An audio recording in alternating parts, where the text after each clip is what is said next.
அன்பு சொந்தங்கள் அனைவருக்கும் வணக்கம் நண்பர்களே. நாம் இன்னைக்கு இந்த பதிவில் நாம் தினமும் பார்க்குற ராசி பலனில் மூணாவதாக வரக்கூடிய மிதுன ராசி அன்பர்களுக்கு இந்த மாதத்தின் கிரக நிலைகள் எப்படி அமைஞ்சிருக்கு, கிரக நிலைகளால் ஏற்படக்கூடிய மாற்றங்கள் என்ன. இப்போது பங்குனி மாதம் பிறந்துடுச்சு, மாசி மாதம் முடிஞ்சு பங்குனி மாதம் தொடங்கிய இந்த மாதத்தின் கிரக நிலைகளுமே மாறுபடும். இந்த பங்குனி மாதத்தில் மிதுன ராசி அன்பர்களுக்கு உண்டாகக்கூடிய பலன்கள் என்ன, பரிகாரங்கள் என்ன, நீங்கள் வழிபட வேண்டிய தெய்வங்கள் குறித்து இந்த பதிவில் நம்ம விரிவாக பார்க்கலாம். இந்த பதிவு நீங்கள் பயன்பெறும் வகையில் அமையும், அதனால் ஸ்கிப் பண்ணாமல் முழுமையாக பாருங்கள். நீங்கள் இப்போ தான் ஃபர்ஸ்ட் டைம் நம்மளோட சேனலை பார்க்குறவங்களா இருந்தால் மறக்காமல் சப்ஸ்கிரைப் பண்ணி வச்சுக்கோங்க. ஆமாங்க, இப்போ பங்குனி மாதம் பிறந்துருச்சு இல்லையா, மாதத்திலேயே ரொம்பவுமே அற்புதமான ஒரு மாதமாக இந்த பங்குனி மாதம் பார்க்கப்படுது. ஏன்னா சூரிய பகவான் தனது குருநாதர் பிரகஸ்பதியாகிய குருவிடம் மீனத்தில் வந்து அமர்ந்து இதுவரை தன் கற்ற பாடங்கள் எல்லாத்தையுமே தனது குருநாதரிடம் சொல்லி மதிப்பெண் பெற்று தேர்வில் தேர்ச்சி அடையக்கூடிய மாதமாக இந்த பங்குனி மாதம் பார்க்கப்படுது. அதே போல் நீங்கள் நல்லா யோசிச்சு பாருங்கள், பரவலாக இந்த மாதம் தேர்வு நடைபெறும் மாதமாக இயற்கையாகவே அமைஞ்சிருக்கும். இது வரைக்குமே ஒருத்தங்க சம்பாதிச்ச சம்பாத்தியம், அதற்கான வருமான வரி, செலவு, சேமிப்பு அப்படின்னு எல்லா விஷயத்தையுமே கணக்கு பார்க்கக்கூடிய ஒரு மாதமாகவும் இந்த பங்குனி மாதம் தாங்க அமைஞ்சிருக்கும். 12வது மாதமாக விளங்கக்கூடிய பங்குனி மாதத்தில் கடைசி நட்சத்திரமாக வரக்கூடியதுமே இந்த பங்குனி தான். அதனால் பங்குனி உத்திர பெருவிழா இந்த மாதத்தில் ரொம்பவுமே சிறப்பாக கொண்டாடப்படும். ரொம்பவுமே விசேஷமான நிறைய தினங்கள் இந்த பங்குனி மாதத்தில் வரும். அதனாலேயே இந்த மாதத்தை தெய்வ மாதம் அப்படின்னு சொல்லுவாங்க. நிறைய தெய்வங்களோட திருமணங்கள் கூடி வரும் மாதம் அப்படின்னும் சொல்லுவாங்க. இந்த மாதத்தில் நிறைய சிறப்பான விஷயங்கள்லாம் நடந்திருக்கு. அப்படிப்பட்ட மாதத்தில் ஏற்படக்கூடிய கிரக நிலைகளால் இந்த மிதுன ராசி அன்பர்கள் உங்களுக்கு என்ன மாதிரியான பலன்கள் கிடைக்க போகுது, எந்த விஷயத்துலலாம் நீங்கள் எச்சரிக்கையாக இருக்கணும் அப்படிங்கிறத பார்க்கலாம். மிதுன ராசிக்காரங்க கடந்த ஒரு சில கொஞ்சம் காலமாகவே கூட சொல்லலாம், ரொம்பவுமே பாடாப்பட்டிருப்பீங்க. 9வது வீட்டில் அமர்ந்து உங்களுக்கு கிரக நிலைகள் அப்படிங்கிறது சூரிய பகவான் 9ஆம் வீட்டில் அமர்ந்து ரொம்பவுமே பாடாப்படுத்தியிருப்பார். சொல்ல போனால் ரொம்பவும் பிரச்சனை, தூக்கல்ல சரியாக சாப்பிட முடியல, எவ்வளவு முயற்சி செஞ்சாலுமே முன்னேற்றம் பெற முடியல அப்படிங்கிற ஒரு வருத்தம் இருந்திருக்கும் கடந்த காலத்தில். ஆனால் இப்போ பெற்றோர்களுக்கு மருத்துவ பிரச்சனையுமே நிறைய வந்திருக்கும். இப்போ வந்துட்டு சூரிய பகவான் தன்னோட 10வது வீட்டிற்குள்ளே அடியெடுத்து வைக்க போகிறார் இந்த மாதம் முழுவதுமே உங்களுக்கு இதுவரைக்கும் இருந்த பிரச்சனைகள், தந்தை தாயின் உடல்நிலையில் இருந்த பிரச்சனைகள் எல்லாமே காணாமல் போக போகுது. குடும்பத்தில் சந்தோஷம் பிறக்க போகுது.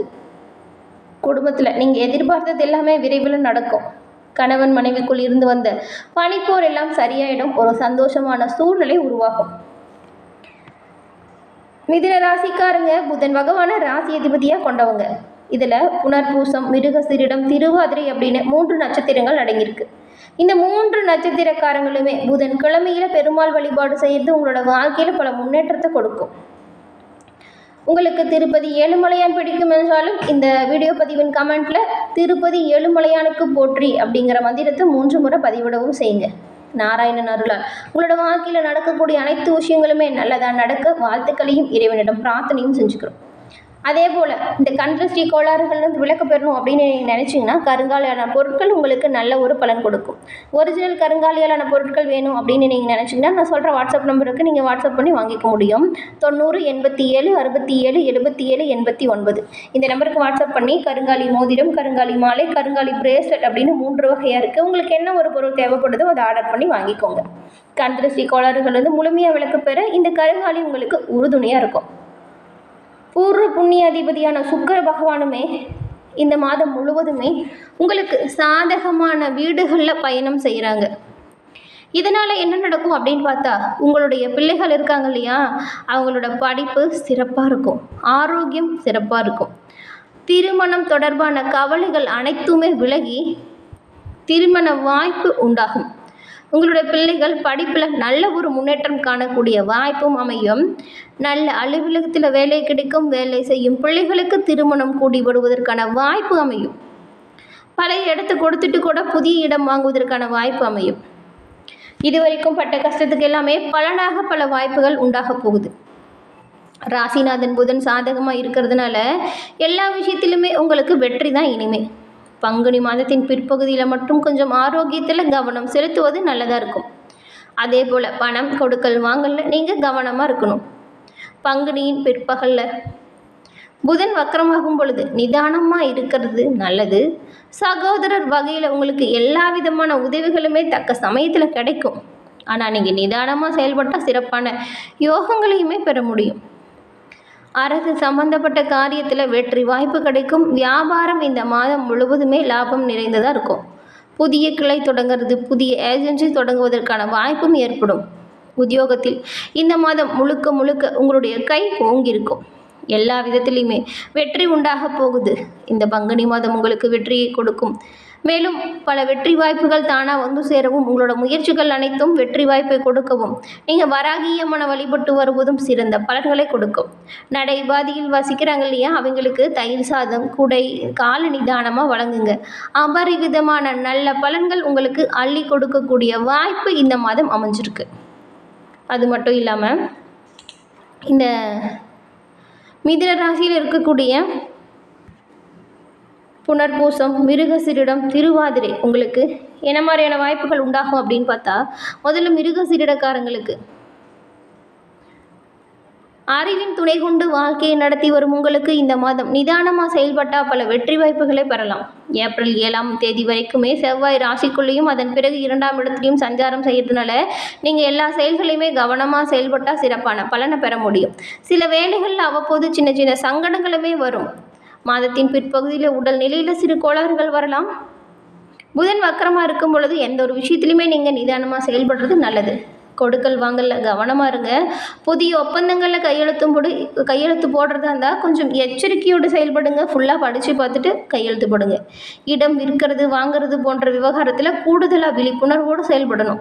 ஒரு சிலருக்கு தேவையற்ற பிரச்சனைகள் தேடி வரும். சனியும் சூரியனும் உங்களோட செயல்களில் ஏற்படக்கூடிய நன்மைகளை அதிகரிக்க செய்வாங்க. உங்களோட நிலைமையை உயர்த்துவாங்க. அரசு வழி முயற்சி வெற்றி வாய்ப்பை கொடுக்கக்கூடிய யோகம் இந்த மாதம்.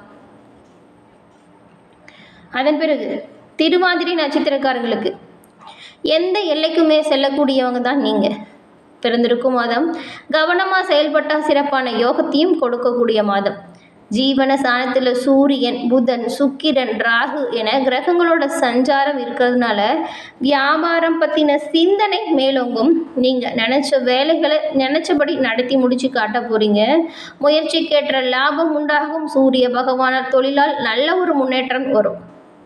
புதிய தொழில் தொடங்குவதற்கான வாய்ப்புகள் அமையும். உத்தியோகத்தில் இருக்கக்கூடியவங்களுக்கு ஏற்பட்ட பிரச்சனை முடிவிற்கு வந்துடும். புதிய வேலைக்கு முயற்சி செய்கிறவங்களுக்கு கனவு நனவாகும். வழக்கு சாதகமாக அமையும். தொழிலில் நல்ல ஒரு முன்னேற்றம் வரும். ராகு பகவான் வருவாயை அதிகரிக்க செய்வார். உங்களோட செல்வாக்கு உயர்ந்து காணப்படும். பணியாளர்கள் ஒத்துழைப்பு உங்களுக்கு பக்கபலமாக அமைய போகுது. தம்பதிக்குள் நெருக்கம் அதிகரிக்கும். உங்களோட வார்த்தைகளில் கோபத்தை வெளிப்படுத்திடாதீங்க. இந்த மாதம் இடம் மறைந்து யோசித்து பேசுறது நல்லது. எந்த ஒரு விஷயத்திலுமே அவசர கதி அப்படிங்கிற நிலையை உங்களுக்கு எதிர்மறையான பலன்களை கொடுக்கும். அப்படிங்கிறதுனால நிதானமாக செயல்படுறதும், உங்களோட வேலையில் நீங்கள் கவனமாக இருக்கிறதும், புதிய முயற்சிகளில் நீங்கள் ஈடுபடும் பொழுது கவனமாக இருக்கிறதும் நல்லது. அதன் பிறகு புனர்பூசம் நட்சத்திரக்காரங்களுக்கு நினைச்சதை சாதித்து வரும் உங்களுக்கு பிறந்திருக்கும் பங்குனி மாதம் முன்னேற்றம் இருந்த ஒரு மாதமாக அமைஞ்சிருக்கு. குரு பகவான் வரைய ஸ்தானத்தில் சஞ்சாரம் செய்யும் பொழுது அவருடைய பார்வைக்கு 4, 6, 8ஆம் இடங்களுக்கு உண்டாகும் பொழுது திட்டமிட்டு செயல்பட்டால் வேலைகளில் நல்ல ஒரு லாபத்தை பெற முடியும். உங்களுடைய உழைப்பு அதிகரித்தாலுமே எதிர்பார்ப்புகள் பூர்த்தியாகும். உடல் நிலையிலிருந்த பாதிப்புகள் விலக ஆரம்பிச்சிடும். இனிமே எதிர்ப்பு பிரச்சனை அப்படின்னு இருந்த நிலை எல்லாமே நீண்ட நாட்களாக நீங்கள் ஃபேஸ் பண்ணிட்டு வந்திருப்பீங்க. அந்த பிரச்சனை எல்லாமே உங்களுக்கு முடிவக்கூடிய வாய்ப்பு இருக்குது. நீண்ட நாட்களாக எதிர்பார்த்த இடமாற்றங்களும் பதிவு உயர்வும் உண்டாகும். அரசியல்வாதிகள் நிலை உயர்ந்து காணப்படும். மறைந்திருந்த செல்வாக்கு வெளிப்படும். வியாபாரம் லாபம் தரும் ஒன்றாக இருக்க போகுது. பெரிய மனிதர்களுடைய ஆதரவும் ஒத்துழைப்பும் உங்களுக்கு பக்கபலமாக அமையும். அரசு வழியில் எதிர்பார்த்த முன்னேற்றம் அனுமதி கிடைக்கும். தள்ளி போன வழக்கு முடிவிற்கு வரும். தொழில் தொடங்கும் முயற்சி வெற்றியடையும் வாய்ப்பை கொடுக்கும். வேலைக்காக முயற்சி செஞ்சுட்டு வரவங்களுக்கு எதிர்பார்த்த நல்ல ஒரு தகவல் வரும். சனி பகவானால் எடுத்த வேலைகளை முடிக்கக்கூடியது ஆற்றல் பிறக்கும். சுக்கிர பகவான் வக்ரமாக இருக்கிறதுனால தம்பதிக்குள் கொஞ்சம் அனுசரித்து போகிறது நல்லது. புதிய முயற்சிகளில் கூடுதலாக கவனம் செலுத்துவதும் ரொம்பவும் நல்லதாக இருக்கும். என்ன நண்பர்களே, இந்த பதிவு நீங்கள் பயன்பெறும் வகையில் அமைஞ்சிருக்கும்னு நினைக்கிறோம். இந்த பதிவு பிடிச்சிருந்தா லைக் பண்ணுங்கள், ஷேர் பண்ணுங்கள், கமெண்ட் பண்ணுங்கள். நம்மளோட சேனலை நீங்கள் இப்போ தான் ஃபர்ஸ்ட் டைம் பார்க்குறவங்கள இருந்தால் மறக்காமல் சப்ஸ்கிரைப் பண்ணி வச்சுக்கோங்க. கூட வர பெல் ஐக்கானை கிளிக் பண்ணி வச்சுக்கிட்டிங்கன்னா நாங்கள் போடுற பதிவுகள் உடனுக்குடன் நோட்டிஃபிகேஷன் மூலம் உங்களை வந்தடையும் அப்படிங்கிறத தெரிவிச்சு